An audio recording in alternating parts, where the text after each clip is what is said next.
sebagai moderator dan pembicara satu.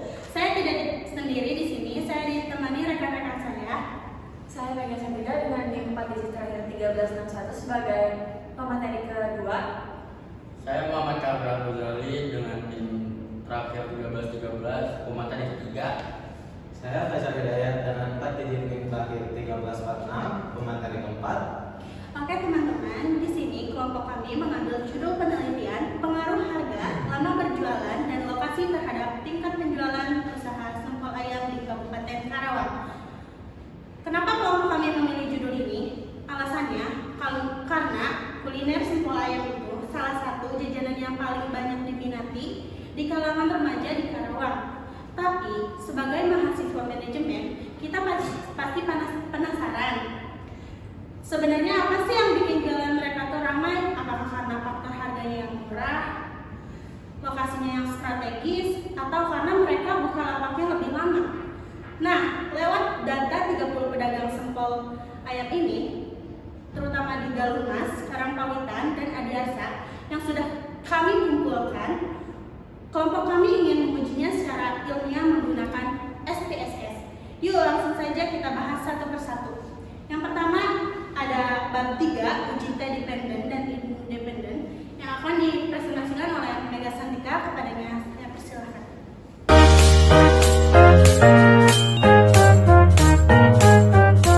Oke teman-teman, kita masuk ke pembahasan pertama di bab 3.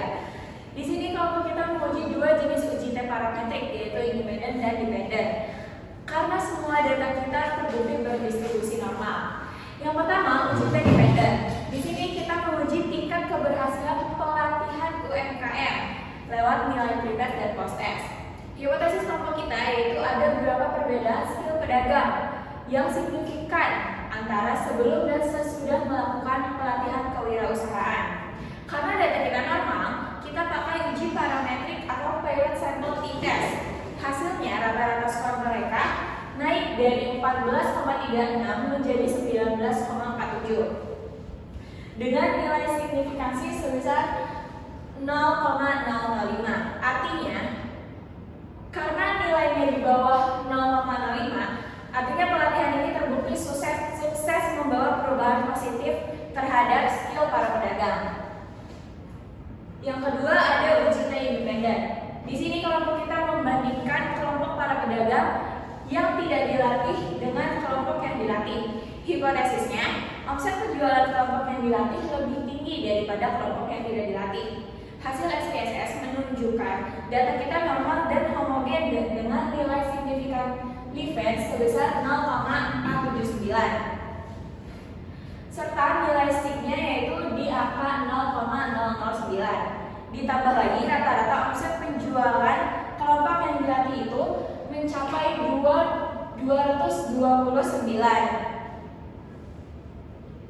dan kelompok yang dilatih itu 292, jauh di atas yang tidak dilatih. Jadi kesimpulannya, pemberian pelatihan kewirausahaan itu ngaruh banget buat mereka mendongkrak penjualan sempol ayam di Karawang. Selanjutnya, materi bab keempat yaitu ANOVA uji F yang akan dipresentasikan oleh Muhammad Kahfi Al-Ghazali. Kepadanya saya persilakan.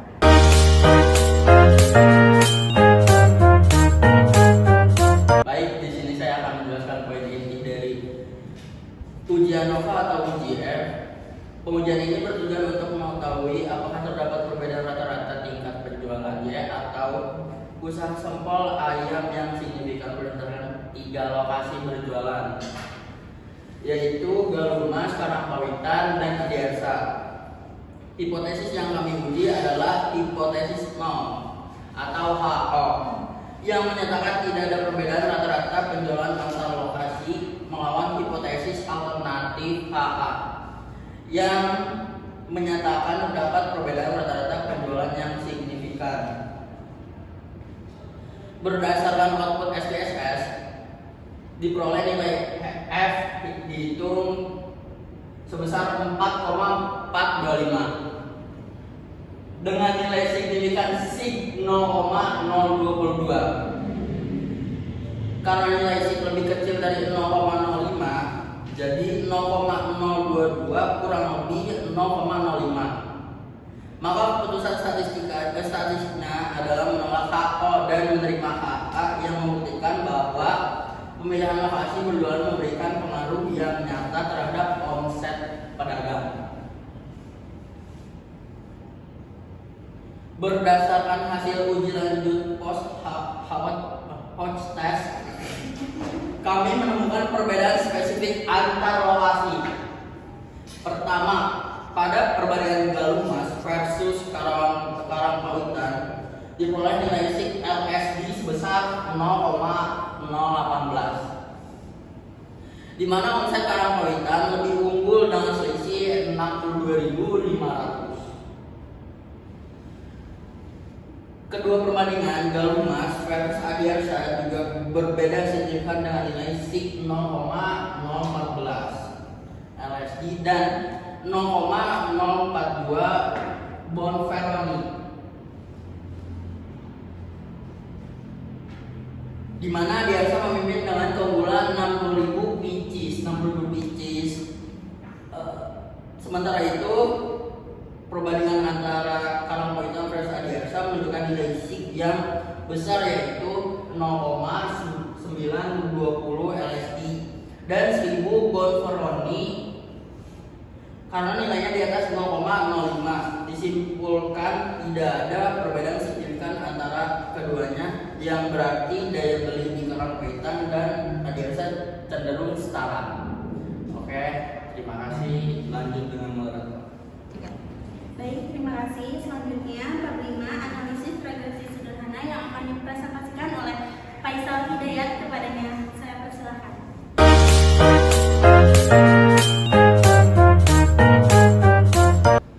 Di sini saya akan menjelaskan hasil analisis regresi linear sederhana yang ditunjukkan untuk menguji dan mengevaluasi dan atau tidaknya pengaruh dari variabel independen lama berjualan X terhadap variabel dependen tingkat penjualan Y pada pelaku usaha sampel ayam. Hipotesis yang diuji dalam analisis ini terdiri dari hipotesis 0, H0 yang menyatakan tidak ada pengaruh yang signifikan dari lama berjualan terhadap tingkat penjualan, melawan hipotesis alternatif HA yang menyatakan terdapat pengaruh yang signifikan dari lama berjualan terhadap tingkat penjualan sampel ayam. Baik teman-teman, di sini berdasarkan output tabel model summary diperoleh nilai koefisien korelasi R-nya sebesar 0,772 yang menunjukkan hubungan kuat antar variabel, serta nilai R2 sebesar 0,596. Hal ini berarti variabel lama berjualan memberikan kontribusi pengaruh sebesar 59,6% terhadap tingkat penjualan, sementara sisanya dipengaruhi faktor-faktor di luar model ini. Baik, masuk ke uji hipotesis secara parsial. Pada tabel koefisien diberi nilai hitungan sebesar 6,422 dengan nilai sebesar kurang dari 0,001. Karena nilai signifikansi jauh lebih kecil dari 0,05, maka keputusan statistiknya adalah menolak H0 dan menerima HA.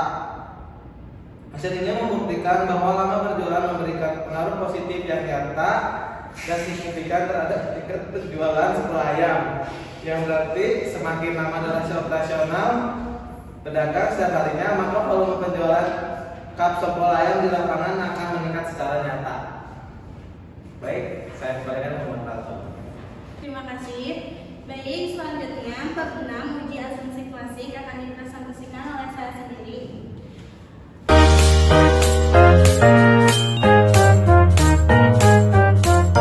Di sini saya akan menjelaskan hasil uji asumsi klasik dari model regresi penelitian kami. Pengujian ini ditunjukkan untuk mengevaluasi apakah model regresi linear berganda yang dibangun telah memenuhi syarat asumsi ekonometrika agar estimasi parameter yang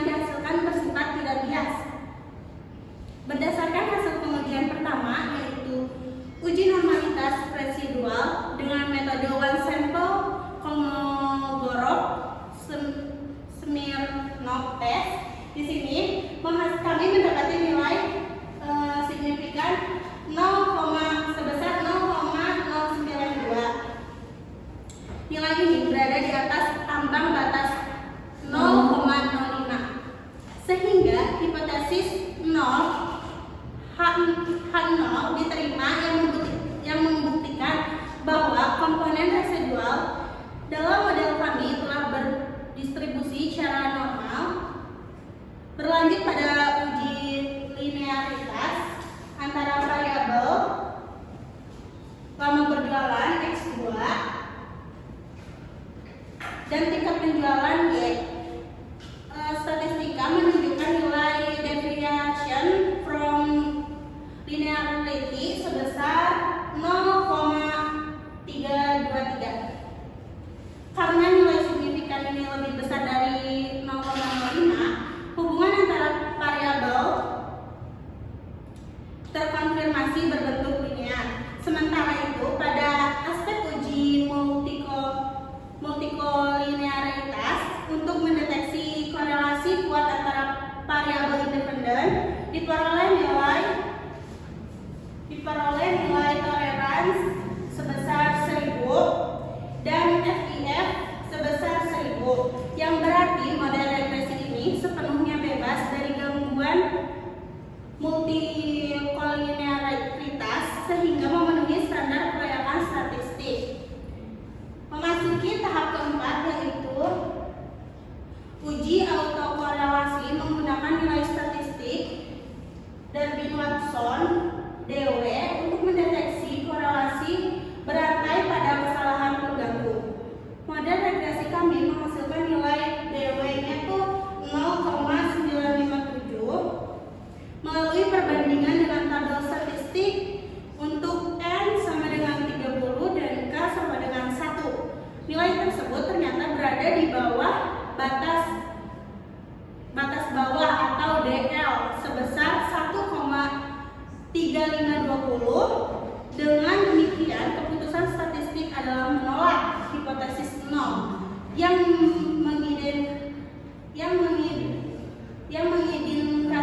mengidentifikasikan bahwa model kami memiliki gejala autokorelasi positif yang menjadi catatan evaluasi untuk perbaikan independensi dan sisaan.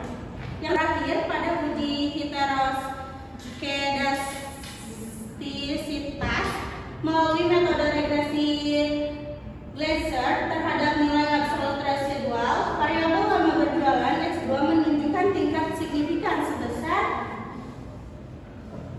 0,505. Hipotesis 0 diterima yang menandakan tidak terjadi gejala atau varians residual bersifat konstan. Secara garis besar, model data kami lolos dan memenuhi 4 kriteria asumsi utama, yaitu normalitas, linearitas, multikolinearitas, dan heteroskedastisitas. Dengan menyisakan catatan pembenahan pada uji autokorelasi, sekian presentasi dari saya.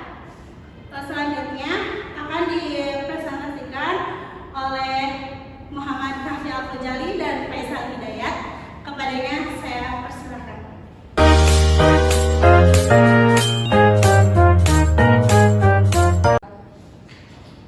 Baik, di sini saya akan menjelaskan hasil analisis regresi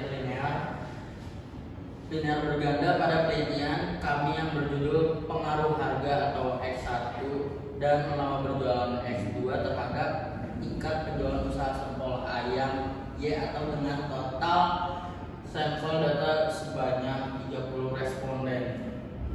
Analisis ini ditujukan untuk menguji seberapa besar kontribusi dan arah pengaruh dari masing-masing variabel bebas secara parsial maupun simultan terhadap variabel terikat masuk pada pengujian hipotesis partial menggunakan uji T. Variabel pertama yaitu harga sampel ayam X1 diuji dengan hipotesis 0 atau HO, bahwa harga tidak berpengaruh terhadap penjualan. Hasil output menunjukkan nilai T itu sebesar 1763 dengan nilai signifikan atau SIG-nya 0,089. karena nilai signifikan tersebut lebih besar dari 0,05, jadi 0,089 lebih dari 0,05. Maka keputusan statistiknya adalah menerima HO, yang berarti harga sampel ayam tidak memiliki pengaruh yang signifikan secara parsial terhadap tingkat penjualan. Sebaliknya, pada pengujian variabel kedua yaitu lama berjualan atau X2 diperoleh nilai T hitung yang sangat besar yaitu 6,287 T. Dengan nilai signifikan kurang dari 0,001 karena nilai sig terbukti jauh lebih kecil dari 0,05, maka HO ditolak dan HA diterima. Yang berarti lama berjualan berpengaruh positif dan sangat signifikan secara parsial terhadap tingkat penjualan pedagang di lapangan. Baik, selanjutnya akan dilanjutkan oleh saya. Kami melakukan pengujian hipotesis secara simultan atau bersama-sama menggunakan uji F untuk melihat kesesuaian model regresi ini. Hipotesis yang diuji adalah apakah kombinasi variabel harga X1 dan nama berjualan X2 secara serentak memenuhi tingkat penjualan Y. Berdasarkan tabel ANOVA, nilai F hitung yang didapatkan adalah sekitar 31,02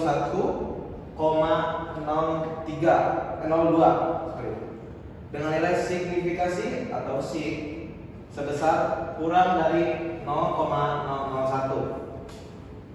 Mengingat nilai signifikasi tersebut berada jauh di bawah ambang batas 0,05, maka keputusan statistiknya secara meyakinkan adalah menolak H0 dan menerima HA.